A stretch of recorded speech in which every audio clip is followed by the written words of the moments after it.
¿Puede una ciudad abaratar el precio de los alimentos creando sus propios supermercados municipales? Y si lo hace, ¿quién paga esa diferencia? En Nueva York, esta pregunta ya está en el centro del debate público. Donald Trump extiende el alto el fuego con Irán mientras se producen incidentes en el estrecho de Hormuz y se enfrían las negociaciones. Al mismo tiempo crece la tensión política en Estados Unidos con la batalla por los mapas electorales y el bloqueo en el Congreso, el cierre. Y ahora entremos en materia. Esta noche finalizaba el plazo del ultimátum del mandatario estadounidense. Prometió que arrasaría el país si la paz no se firmaba esta noche, pero ha surgido un problema. Según dice la Guardia Revolucionaria Islámica, el brazo militar iraní no se pone de acuerdo con los funcionarios civiles que están negociando con la Casa Blanca. Y ninguna de las dos facciones parece que puedan ponerse en contacto con el ayatolá Mojtaba Jamenei. Parece desaparecido. En mitad de todo este caos, las conversaciones de paz programadas para hoy en Islamabad, la capital pakistaní, también se han interrumpido. Según los informes, la Guardia Revolucionaria Islámica no ha permitido que el ministro iraní vuele al país vecino. Y un par de horas después de que Donald Trump extendiera el plazo del alto el fuego, la Guardia iraní ha incautado 2 barcos de carga en el estrecho de Hormuz y ha atacado un tercero también, lo que puede sonar a un mensaje completamente desafiante que algunos observadores atribuyen al ejército iraní. Luego, el juego cambió, evidenciando tal vez las dos facciones iraníes que sugiere el estadounidense. Y el propio comandante en jefe estadounidense anunció que sus peticiones de clemencia de ayer habían sido escuchadas y que liberaban a 8 mujeres encarceladas por protestar en Irán. Según los informes independientes, al menos una había sido condenada a muerte. Poco después, Irán, un funcionario, es decir, de la facción civil, anunciaba que no han decidido si seguirán o no adelante con las conversaciones de paz. Y este plazo de cese al fuego, de 3 a 5 días, coincide con el envío a la región de un tercer grupo de ataque, el del portaaviones USS Bush. Ayer Virginia aprobó en referéndum por la mínima el nuevo mapa electoral que favorecería a los demócratas en las próximas elecciones de mitad de mandato. Se trata de redibujar las zonas de votación, los distritos, de forma que predominen los votantes demócratas, en este caso, en las demarcaciones. Esto allana el terreno para que los demócratas consigan 4 escaños más en las urnas en noviembre.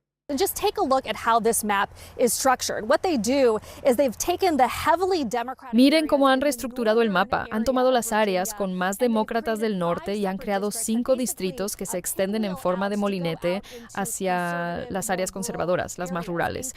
Donde estamos ahora mismo, In the proposed 7th congressional district. It's actually interesting. We're kind of like smack dab in the middle of the district. estamos en mitad del distrito. En una dirección hay otro distrito a 1 milla de distancia y hay otro distrito a 2 millas de distancia.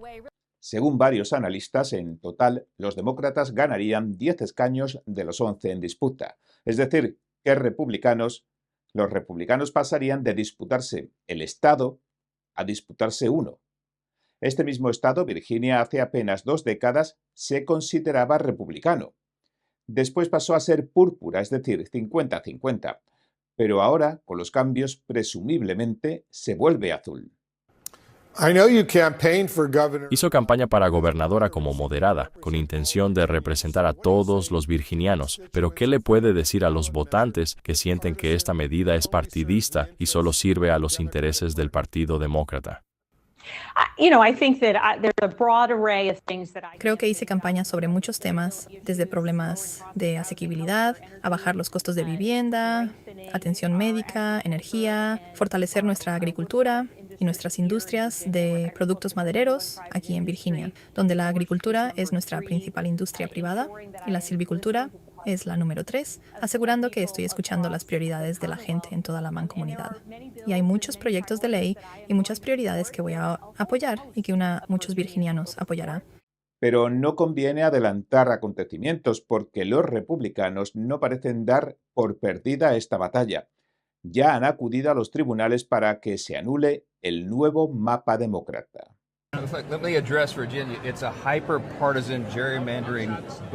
Es un disparate de redistribución hiperpartidista. Peleamos duro, recaudamos 1 tonelada de dinero. Lo hicimos lo mejor que pudimos, pero los demócratas a cargo de Virginia le impusieron esto a la gente. Todavía está en los tribunales. Estamos confiados y llamando a la Corte Suprema de Virginia a hacer lo obvio y correcto. Y eso es que declaren nulo este disparate ya. Pero este no es un hecho aislado, es solo el último episodio de un juego en el que están participando tanto demócratas como republicanos. Los demócratas han redibujado los distritos de Virginia y California, sumando 9 posibles escaños más.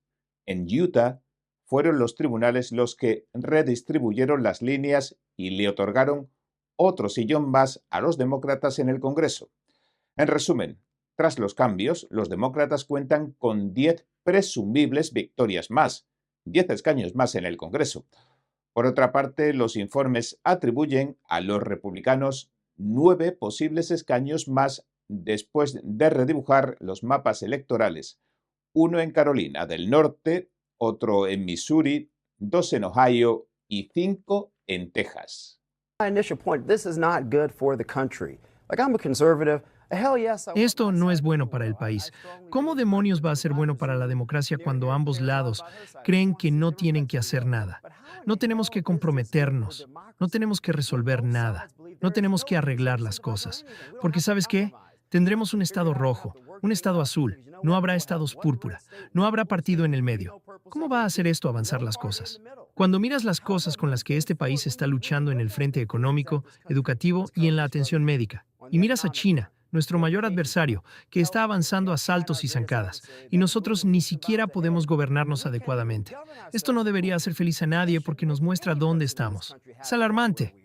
Y ahora la Florida del republicano Ron DeSantis considera también trazar nuevos distritos. De hecho, el gobernador de Florida ya ha convocado una sesión especial la próxima semana para discutir el asunto. Los 2 o 3 escaños que cambiarían de partido darían una ventaja en el cómputo global a los republicanos, aunque fuera mínima. Tienen 12 contra 10, una cosa así. El enfrentamiento está servido en esta lucha por los mapas electorales. Hakeem Jeffries, el líder de la minoría de la Cámara, apostó fuerte por la redistribución del mapa en Virginia, ya que pretende, según dicen, convertirse en el primer presidente afroamericano de la Cámara. Pero para eso, primero deben vencer a los republicanos en las urnas en noviembre. We will not let Donald Trump rig the midterm election. No permitiremos que Donald Trump amañe las elecciones de mitad de periodo, manipulando los mapas electorales de todo el país, sin una respuesta contundente de los demócratas. Ayer renunciaba la representante demócrata Sheila Sherfilus McCormick, acusada de corrupción y fraude con fondos públicos. En concreto, algunos de los cargos son por lavado de dinero, falsificación de registros y declaraciones y un desfalco de $5 millones. Pero ya lo contamos en el programa pasado. Es el tercer congresista que dimite en poco más de una semana tras ser acusada de delitos graves. Sobre los otros 2, Eric Swalwell y Tony González, penden acusaciones de conducta sexual inapropiada. Sheila se despidió siguiendo en líneas generales la actuación de sus colegas. Ha negado los cargos, se ha declarado inocente y ha renunciado. Varias investigaciones ya están en marcha. Tras la renuncia de la señora Sherfilus McCormick, el número total de miembros de la Cámara de Representantes queda fijado en 431. Y en medio de todo esto aumenta el descontento de los estadounidenses con el Congreso. El gobierno sigue parcialmente cerrado porque ambos lados del pasillo no llegan a un acuerdo. Se han batido todos los récords en cuanto a la duración de este cierre. No hay presupuesto fiscal. El presidente Trump incluso autorizó una partida para que se pagaran los ingresos de los trabajadores de los aeropuertos, ya que durante los cierres se recortan los gastos que no se consideran esenciales. La disputa sigue vigente y no parece tener un final a la vista. El Departamento de Seguridad Nacional, el DHS, no tiene financiación. El nuevo jefe del departamento, Markwayne Mullin, dice que en mayo el departamento se queda sin dinero. No podrá pagar, dice, los salarios a partir del mes que viene de los cuerpos y fuerzas de seguridad del Estado. Y esto ha hecho que ahora se acerque una votación clave en el Senado de Estados Unidos. Los republicanos se preparan para una sesión maratoniana. Podría empezar hoy mismo. En el centro del debate, un proyecto de ley de 70.000 millones de dólares. Se trata de un proyecto marco para que el Congreso simplemente autorice fondos para que se hagan cumplir las leyes de inmigración en general. Según fuentes del Capitolio, algunos senadores esperan que la votación arranque esta misma noche. El objetivo sería terminar el jueves por la mañana para que varios congresistas puedan regresar a sus estados para actos políticos. Pero, en realidad, no hay acuerdo sobre el calendario. Algunos creen que el proceso no empezará hasta el jueves. El presidente del Comité de Presupuesto, Lindsey Graham, sitúa el desenlace ese día. Otros son más pesimistas. El senador Kevin Cramer apunta a que el Senado no terminará antes del viernes.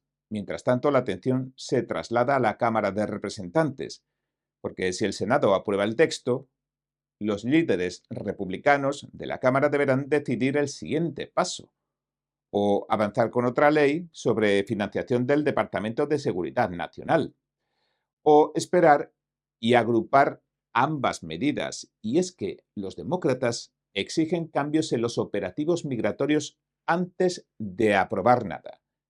Por eso piden incluso que se vote por separado. El líder de la mayoría en el Senado, John Thune, reitera que el retraso de esta sesión, conllevaría riesgos. Advierte que algunas agencias podrían quedarse sin fondos. Desde la Casa Blanca, según Thune, hay presión para cerrar el acuerdo esta semana. El tiempo corre y el calendario legislativo se estrecha. Y según una nueva encuesta de Gallup, un 86% de los estadounidenses desaprueban la actitud del Congreso. Se ha igualado el récord alcanzado por última vez en torno al casi cierre del gobierno en 2015. Los estadounidenses que aprueban las acciones del Congreso casi rozan también el mínimo histórico del 9%. Y en mitad de todo este equilibrio inestable, vuelve a aparecer la figura del momento: Donald Trump. Ayer volvió a ocurrir, cuando Trump anunció que extendía el alto el fuego. Las bolsas parecían desplomarse en caída libre ante la falta de acuerdo. Entonces el presidente publicó el mensaje de que Estados Unidos no atacaría a Irán, sino que prorrogaba el alto el fuego. Wall Street reaccionó de inmediato. El consejero delegado de Goldman Sachs, David Solomon, incluso ha bromeado diciendo que los grandes cambios en la economía parecen estar a solo un tuit de distancia.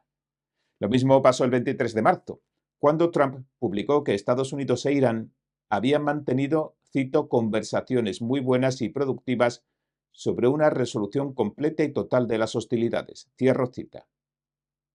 Ahí ven los gráficos. El 17 de abril, el mercado volvió a revitalizarse cuando el presidente publicó esto.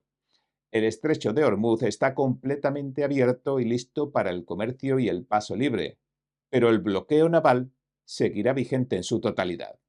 Y el centro de todas las miradas, tras su reciente disputa con el Papa, citó un pasaje del Antiguo Testamento en el que Dios advierte al rey Salomón tras la construcción del templo. El mensaje del texto bíblico refleja un tono de advertencia sobre las consecuencias de alejarse de los principios espirituales. There shall not fail you as a man to be ruler in Israel. No faltarán sucesores que gobiernen Israel, pero si se apartan y abandonan los mandamientos que les he otorgado y deciden servir a otros dioses y adorarlos, los arrancaré de raíz de la tierra que les entregué. y los arrojaré fuera de mi presencia de esta casa que he santificado a mi nombre, y los someteré al escarnio y la burla de todos los pueblos. A proverb and a byword among nations. Y esta es la situación de las cosas. Hoy miércoles 22 de abril de 2026. ¿Puede una ciudad abaratar el precio de los alimentos creando sus propios supermercados municipales? Y si lo hace, ¿quién paga esa diferencia? En Nueva York, esta pregunta ya está en el centro del debate público. El nuevo alcalde Zohran Mamdani ha propuesto una red de supermercados municipales con un objetivo claro: reducir el coste de los productos básicos de la cesta de la compra. La propuesta ha abierto un debate que combina economía, políticas públicas y competencia empresarial. No se trata solo de precios, se trata de cómo funciona el mercado y de qué papel debe jugar el sector público dentro de él. At our stores, eggs will be cheaper. Bread will be cheaper. En nuestras tiendas, los huevos serán más baratos, el pan será más barato. Hacer la compra ya no será una tarea imposible. Una de esas tiendas estará en La Marqueta, en el barrio. El plan del nuevo alcalde socialista de Nueva York contempla la creación de 5 supermercados, uno por cada distrito de la ciudad. El primero estaría ubicado en East Harlem, en el espacio de La Marqueta. El objetivo es intervenir en áreas donde, pese a la existencia de comercios, la población no dispondría de una oferta variada de alimentos frescos y asequibles. El modelo se basa en la idea clave de que una opción pública compita directamente con el sector privado. Now some will insist that city-owned businesses do not work. Insisten en que las empresas de propiedad municipal no funcionan, que el gobierno no puede competir con las corporaciones. Mi respuesta para ellos es sencilla: espero con ilusión la competición, que gane el supermercado más económico.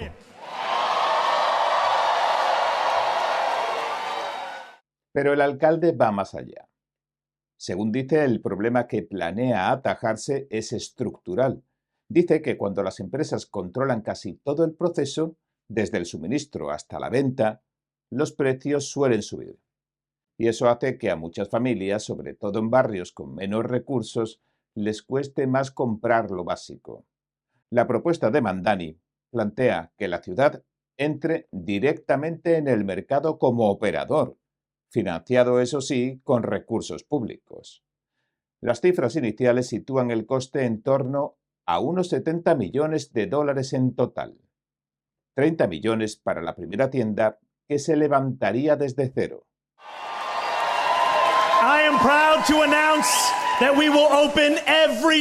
Me enorgullece anunciar que abriremos todas y cada una de estas tiendas antes de que finalice nuestro primer mandato, y la primera abrirá el año que viene.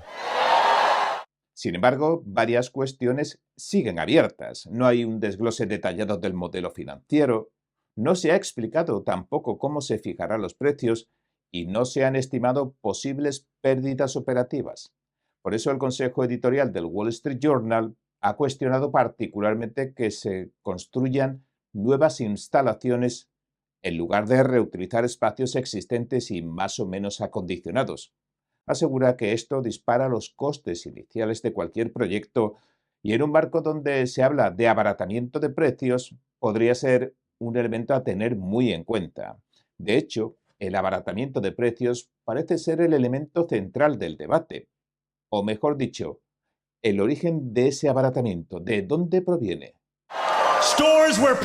Tiendas donde los precios son justos, donde los trabajadores son tratados con dignidad y donde los neoyorquinos realmente pueden permitirse comprar. Pues en términos económicos hay 4 mecanismos principales para ese abaratamiento. 1. La inversión pública directa. ¿Qué significa? La ciudad paga por la construcción y puesta en marcha de las tiendas. Simple y llanamente. 2. Se eliminan ciertos costes. En otras palabras, las tiendas municipales pueden operar sin pagar el alquiler comercial, sin impuestos sobre la propiedad e incluso sin tener que generar beneficios. Pero ojo, estos costes no desaparecen. El presupuesto público, el dinero de los contribuyentes, lo asume.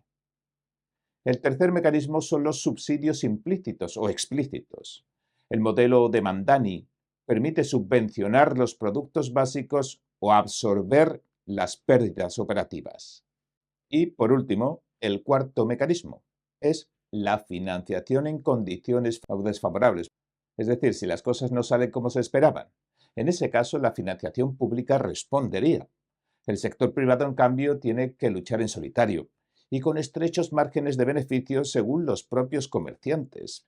Pero no entremos todavía en eso porque lo que esto implica en conjunto de lo que estamos hablando es que la bajada de precios se financia directa o indirectamente con recursos públicos. Y este es uno de los puntos más polémicos. El efecto también que puede tener sobre el mercado. Los supermercados privados, de particulares, tienen que sobreponerse a costes como un alquiler elevado, los impuestos, los costes laborales y los márgenes reducidos. Organizaciones como la National Supermarket Association han señalado que competir con una entidad respaldada por el sector público supone una asimetría significativa. Advierten de un peligro inminente además. Los operadores privados más pequeños no podrían seguir compitiendo con los precios más bajos que se financian públicamente. Quedarían desplazados con esta intervención del mercado, claro. Las bodegas y supermercados independientes es que cumplen una función clave en muchos barrios: cercanía, empleo local y adaptación a las necesidades específicas de cada comunidad, ya la conocen. Sin embargo, operan normalmente con márgenes muy reducidos. Es decir, los beneficios son muy estrechos. En resumen, los representantes del sector advierten que una caída sostenida de ventas podría provocar cierres y cambios en el mercado. Cambios que no encajarían con las realidades del mercado porque las transacciones se estarían inflando con dinero público, una burbuja. No obstante, el plan pretende dar soluciones a un problema real. En Nueva York existen zonas que no disponen de una red de alimentos frescos conocidas como desiertos alimentarios. Se estima que son millones los que viven en estas áreas con opciones limitadas o precios elevados. Making sure our kids eat healthy food. Garantizar que nuestros hijos coman alimentos saludables no es una idea radical, es algo que todos los gobiernos deberían hacer. Y es que también más de 100 supermercados han cerrado en los últimos años. Y si alguien quiere abrir u operar uno, ambos costes son altos, tanto el de apertura como el de operarlo. En cierto momento se buscó incentivar con subsidios públicos, pero no siempre han resultado atractivos para la inversión privada, esos subsidios. Y en este contexto, la intervención pública pretendería cubrir un vacío que el mercado no ha resuelto completamente. Y es que, además, gestionar supermercados implica una logística compleja. Controlar y desechar los productos perecederos, una incesante competencia en precios y maximizar la eficiencia de la cadena de suministro. No obstante, el experto Stephen Sagor advierte que estos modelos, como el de Mamdani, suelen requerir subsidios continuos y pueden generar pérdidas igual de continuas si no alcanza la suficiente escala o la suficiente eficiencia. En el debate se empiezan a oír ya voces empresariales relevantes. El empresario John Katsimatidis, propietario de cadenas como Gristedes y de Agostino, ha criticado el plan. Dice que podría perjudicar bastante a la industria privada, porque cuando introduces, dice, una competencia artificial, en este caso, que financia el Estado, se altera el funcionamiento del mercado y las consecuencias de la distorsión pueden ser imprevisibles. El debate sobre supermercados gestionados por el Estado no es nada nuevo. En economías planificadas como la de la antigua Unión Soviética, es decir, lo opuesto al libre mercado que se autogestiona en virtud de la oferta y la demanda, en ese tipo de economías planificadas, la distribución de alimentos se ve marcada por dos factores: la escasez y los sistemas de racionamiento, es decir, los cupones de alimentos, las cartillas, La disponibilidad de productos en estos casos no siempre responde a la demanda de la población porque no puede. Algo similar se ha señalado en el caso de Venezuela, donde la intervención del Estado socialista en la cadena de distribución de alimentos, en la cadena de suministros, combinada también con controles de precios, es decir, se ponen los precios a discreción, y con problemas de producción también, se ha asociado a periodos de desabastecimiento y largas colas para productos básicos. Estos ejemplos se emplean a menudo para ilustrar que existe un riesgo cuando el Estado marca directamente las pautas y los precios del mercado, cuando pone las reglas, y la historia habla por sí misma. Por si fuera poco, el proyecto se desarrolla en un contexto de presión presupuestaria en la ciudad. Nueva York sufre una falta de inversión en transporte, pronósticos de déficits y los costes elevados de las viviendas públicas. Y esto incluye un debate más. No hablamos solo de si el proyecto funciona o funcionará o funcionaría, sino de si los recursos deben destinarse a esto y no a otra cosa más importante. En definitiva, reducir el precio de los alimentos puede ser posible. La cuestión es cómo y quién asume el coste. El modelo de supermercados públicos plantea un intercambio claro. Unos precios más bajos para el consumidor, una mayor implicación del sector público y del dinero de los contribuyentes, y unos posibles perjuicios para el sector privado y, en última instancia, para el mercado.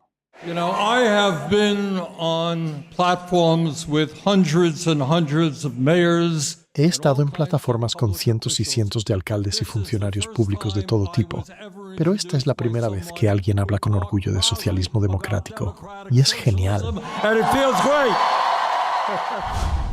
El juez de la Corte Suprema, Clarence Thomas, pronunció un emotivo discurso en Austin en conmemoración del 250 aniversario de Estados Unidos y reflexionó sobre la relevancia de la Declaración de Independencia. La describió como el fundamento del gobierno estadounidense y detalló las amenazas que sufren sus principios. Aseguró que las filosofías progresistas desde principios del siglo XX hasta hoy tratan de ignorar esos principios consagrados y, en el proceso, eliminar también los derechos naturales. El juez Thomas es el magistrado con más años de servicio en la Corte Suprema de los Estados Unidos. And it all began with our founders declaring in 1776 in the Declaration of Independence that we hold these truths to be self-evident. Y así es. Todo comenzó con la declaración de nuestros fundadores en 1776. En la Declaración de Independencia que sostenemos que estas verdades son evidentes por sí mismas, que todos los hombres son creados iguales y que son dotados por su Creador de ciertos derechos inalienables, entre los cuales se encuentran la vida, la libertad y la búsqueda de la felicidad. Tampoco debemos olvidar la importante frase que sigue a esa, para garantizar estos derechos. Los gobiernos se instituyen entre los hombres. El principio de consentimiento se deriva del principio de igualdad. Nosotros, el pueblo, nunca podremos legítimamente consentir la violación de la igualdad que nos otorga Dios.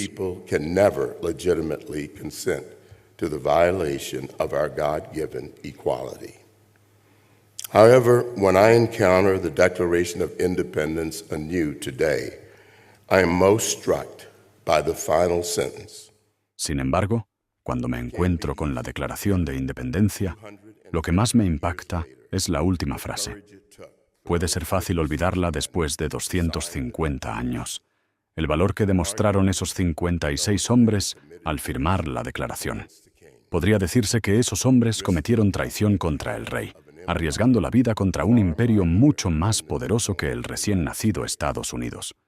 Y concluyeron así con esta memorable última frase, y cito, «Y para apoyar esta declaración, con confianza firme en la protección de la divina providencia, nos comprometemos mutuamente a entregar nuestras vidas, nuestras fortunas y nuestro sagrado honor». Lo diré de nuevo. Nos comprometemos mutuamente a entregar nuestras vidas, nuestras fortunas y nuestro sagrado honor. I will say it again.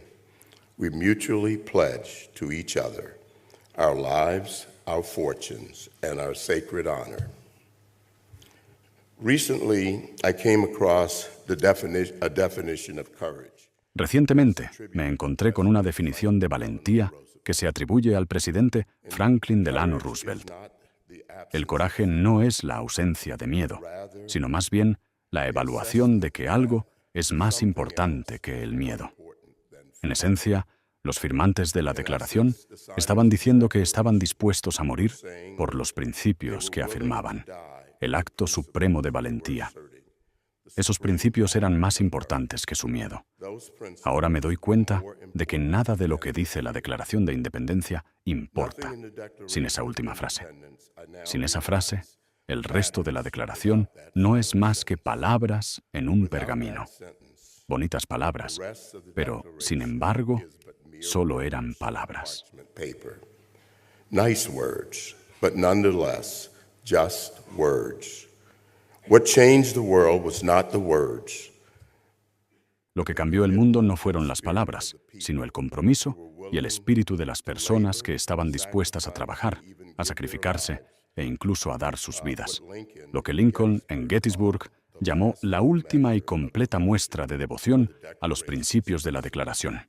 Es a esa devoción a la que le debemos nuestra rica herencia. It is that devotion to which we owe our rich inheritance. Bien, aquí acabamos. Este ha sido nuestro informe de hoy. Si le gustó, por favor, no olvide darle a me gusta, suscribirse y compartirlo. Gracias por ver En Primera Plana. Nos vemos mañana.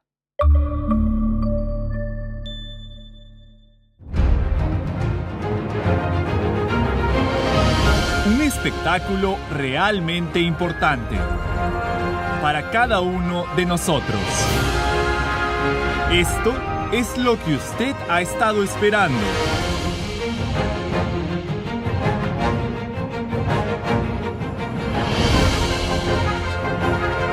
Shen Yun. Compre sus boletos en shenyun.com.